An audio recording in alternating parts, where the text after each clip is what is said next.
अस्सलामुअलैकुम वरहमतुल्लाहि वबरकातुहू। दोस्तों, मैं मोहम्मद जाने आलम आप सभी के सामने हाजिर हूँ आई लव मदीना चैनल की जानिब से। मेरे प्यारे मुसलमान भाइयों, आज आप सभी के लिए कुदरत का एक ऐसा करिश्मा लेकर आया हूँ, एक ऐसा वाक़या लेकर आया हूँ कि जिसको सुनने के बाद यकीनन आपके होश उड़ जाएंगे और यकीनन आप बेसख्ता पुकार उठेंगे कि यकीनन अल्लाह तू बड़ा करीम है, तू अल्लाह बड़ा रहीम है और यकीनन तू हर शय के ऊपर कादिर है और यकीनन तू अपने बंदे से बहुत मोहब्बत फरमाता है। जैसे कि मेरे प्यारे मुसलमान भाइयों, आप सभी इस बात को जानते हैं कि दुआ जो होती है वह हर परेशानी, हर आफत को टाल देती है और यकीनन जो सच्चे मन से, सच्चे दिल से अल्लाह की बारगाह में हाथ उठाकर दुआ मांगता है, जब बंदा रोता है, गिड़गिड़ाता है और उसकी आंखों से आंसू जारी होते हैं, तो अल्लाह यकीनन उस दुआ को कबूल कर लेता है और यकीनन अल्लाह अपने बंदे को कभी निराश नहीं करता है। इन अल्लाह मअस साबिरीन, अल्लाह सब्र करने वालों के। सभी को बता दूं, ये जो वाक़या है ये ज़्यादा पुराना नहीं है, अभी हाल के ही दिनों का है। यानी मेरे प्यारे मुसलमान भाइयों, एक बहुत ही मशहूर, एक बहुत ही अच्छे और एक बहुत ही बड़े डॉक्टर जिनका नाम ज़ीशान था। आप सभी को बता दूं, किसी कार्यक्रम के अंदर उनको बुलाया गया और आपको बता दूं ख़ास तौर से वो जो कार्यक्रम रखा गया था वो डॉक्टर ज़ीशान के हवाले से ही रखा गया था। यानी उस प्रोग्राम के अंदर पहुँचना डॉक्टर ज़ीशान के लिए बेहद ज़रूरी था। लेकिन मैं आप सभी को बता दूं, उस प्रोग्राम के अंदर पहुंचने के लिए, उस फंक्शन के अंदर पहुंचने के लिए एरोप्लेन का सहारा लेना पड़ता।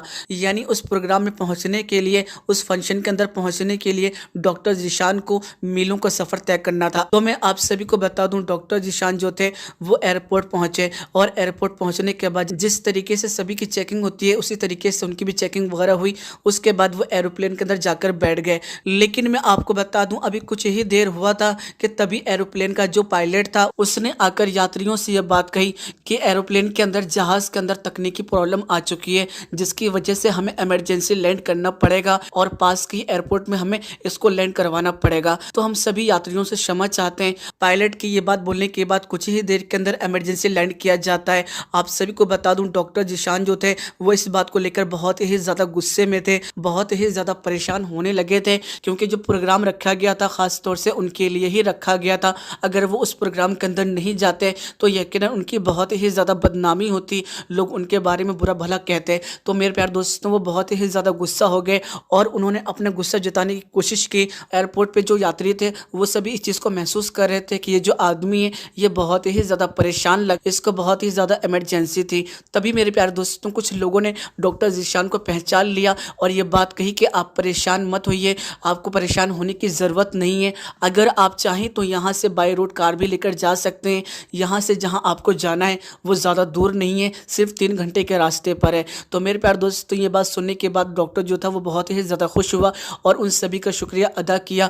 एक कार को बुक किया और फ़ौरन ही उस कार को लेकर वो रवाना हो गया। आपको बता दूं, डॉक्टर को बहुत ही ज़्यादा जल्दी थी, बहुत ही जल्दी पहुँचना था, काफ़ी देर हो चुकी थी। इस चीज़ को देखते हुए डॉक्टर ज़ीशान ने टैक्सी ड्राइवर से ये बात कही कि जल्दी से जल्दी ले चलो और शॉर्टकट अगर है तो शॉर्टकट से ले चलो। तो ये बात सुनने के बाद टैक्सी ड्राइवर जो था उसने ये बात कही कि अगर हम हाईवे से जाएंगे तो बहुत ही ज़्यादा टाइम लग जाएगा, बहुत ही ज़्यादा ट्रैफिक भी है, लेकिन अगर हम जंगल के रास्ते से जाएं तो शॉर्टकट पड़ सकता है, लेकिन रास्ता थोड़ा ख़राब है, लेकिन फिर भी हम जल्दी पहुंच जाएंगे।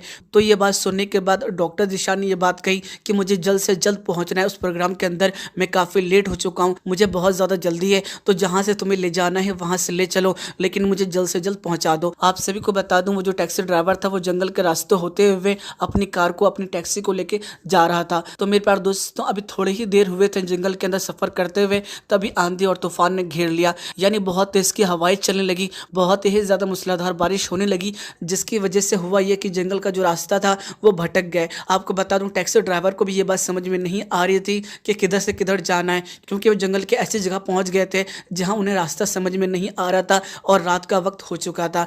तो मेरे प्यारे दोस्तों, डॉक्टर ज़ीशान जो था वो बहुत ही ज़्यादा परेशान हो गया, लेकिन उसने ये बात बोली कि अब टैक्सी जो आगे जाएगी वो बारिश रुकने के बाद जाएगी, तूफान रुकने के बाद ही आगे बढ़ेगी, वरना कोई दुर्घटना हो सकती है। तो बेहतर ये है कि आस पड़ोस में अगर कोई घर नज़र आता है इस जंगल के अंदर तो हम जाकर वहाँ कुछ देर आराम कर लेते हैं। जैसे ही बारिश रुकेगी या तूफान रुकेगा, फ़ौरन ही हम रास्ते का पता करके आगे सफ़र करेंगे। तो मेरे प्यारे दोस्तों, जंगल के अंदर थोड़ा बहुत यहाँ से वहाँ घूमने के बाद डॉक्टर ज़ीशान को एक झोपड़ी नज़र आई जिसके अंदर दिया जल रहा था, थोड़ी सी रोशनी आ रही थी। तो डॉक्टर ज़ीशान जो था उसको थोड़ी सी राहत हुई और वो उस झोपड़ी के अंदर दाखिल हुआ। तो उसने ये महसूस किया कि इस झोपड़ी के अंदर एक बूढ़ी औरत है जो मुसल्ले के ऊपर खड़ी हुई है।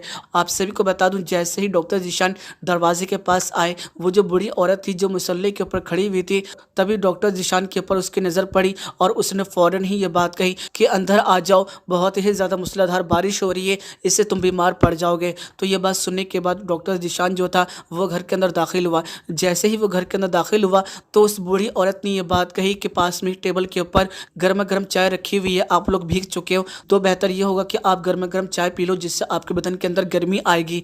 तो उसके बाद डॉक्टर जीशान जो था उसने चाय को पिया। आप सभी को बता दूं, इसी बीच वो जो बूढ़ी औरत थी वो नमाज की अदायगी करने लगी। कुछ देर के बाद जैसे ही वो नमाज से फारिग हुई और दुआ मांगने के लिए हाथ उठाने लगी, तभी उसने डॉक्टर जीशान को देखा कि वो ऐसे ही बैठे हुए हैं। तो उस बूढ़ी औरत ने कहा कि खाना भी बना हुआ है, अगर आप चाहो तो खाना भी खा सकते हो, आप मुझे भूखे लग रहे हो। तो बूढ़ी औरत की ये बात सुनने के बाद डॉक्टर जीशान जो था उसने खाना निकाला और वो उसको खाने लगा। आप सभी को बता दूं, डॉक्टर जीशान ने उस बूढ़ी औरत से ये बात कही कि आप मेरी इतनी ज़्यादा मेहमान नवाजी क्यों कर रही हो, आप मेरी इतनी ज़्यादा खिदमत क्यों कर रही हो, जबकि आप मुझे जानती भी नहीं हो। तो उस बूढ़ी औरत ने मुसल्ले के ऊपर से ही ये बात कही कि नबी करीम हज़रत मोहम्मद मुस्तफ़ा सल्लल्लाहु तआला अलैहि वसल्लम का फर्ज, जो अल्लाह और क़यामत के दिन के ऊपर यकीन रखता है वही मेहमान नवाजी करे। यानी मेरे प्यारे मुसलमान भाइयों, जिसका अल्लाह पर यकीन होगा और इस बात पर यकीन रखता होगा कि क़यामत ज़रूर आएगी, तो यकीनन हमारे नबी का हुक्म है कि वो मेहमान नवाजी करे। मेहमान आने से खैर व बरकत आती है, रहमत आती है, और यकीनन मेहमान के साथ जो खाना खाया जाता है उसका हिसाब भी नहीं होगा। तो मेहमान के आने की इतनी ज़्यादा बरकतें, इसलिए मैंने आपका इतना ज़्यादा ख्याल रखा। तो इसीलिए मैं आपकी मेहमान नवाजी कर रही हूँ और आपके लिए दुआ भी कर रही हूँ कि जल्द से जल्द ये जो मूसलाधार बारिश है वो ख़त्म हो जाए, ये जो तूफ़ान है वो ख़त्म हो जाए। लेकिन मुझे उम्मीद है कि जब मैं दुआ करूँगी तो ये तूफ़ान भी रुक जाएगा, ये बारिश भी रुक जाएगी। लेकिन एक ऐसी दुआ है जो यकीनन कबूल तो होगी, लेकिन उस दुआ को कबूल होने में ताख़ीर होगी, यानी काफ़ी वक्त लग जाएगा। तो ये बात सुनने के बाद डॉक्टर जीशान जो होता है वो ये बात कहता है कि वो कौन सी दुआ है जो आप मांग रही हो और उस दुआ कबूल होने में ताखिर हो जाएगी। तो मेरे प्यारे दोस्तों, वो जो बूढ़ी औरत होती है वो रोते हुए अल्फाजों में ये बात कहती है कि मेरा एक बेटा है जो बहुत ही ज़्यादा बीमार, हर जगह मैंने इसका इलाज करवा लिया लेकिन कहीं भी इसका इलाज नहीं हो पाया। लोग बताते हैं कि एक ही डॉक्टर है जिसका नाम डॉक्टर जीशान है, वही इसका इलाज कर सकता है, वही इसका ऑपरेशन कर सकता है। लेकिन डॉक्टर जीशान जो है वो बहुत ही बड़े डॉक्टर हैं, बहुत ही मशहूर डॉक्टर हैं, उनके पास मुझ गरीब के लिए वक्त नहीं होगा और ना ही मेरे पास इतने पैसे हैं जिससे मैं अपने बेटे को लेकर जाऊं उनके पास और वो मेरे बेटे का ऑपरेशन कर दें, इलाज कर दें या मेरे बेटे को दवाई दे दें। तो मेरे प्यारे मुसलमान भाइयों, जैसे ही डॉक्टर जीशान ने ये बात सुनी, डॉक्टर जीशान की आंखों में आंसू आ गए और डॉक्टर जीशान ने ये बात कही कि अम्मा आपकी दुआ कबूल हो चुकी है, आप घबराइए नहीं, और जिस डॉक्टर जीशान की आप बात कर रही हैं वो कोई और नहीं, मैं ही हूँ। आपकी दुआओं के अंदर वो असर था कि एरोप्लेन के अंदर तकनीकी खराबी आ गई जिसकी वजह से इमरजेंसी लैंड हो गया और उसके बाद मुझे टैक्सी पकड़नी पड़ी और कुदरत का करना यह हुआ कि अचानक आंधी तूफान आ गई और जिसकी वजह से टैक्सी ड्राइवर जो था वो अपना रास्ता भूल गया।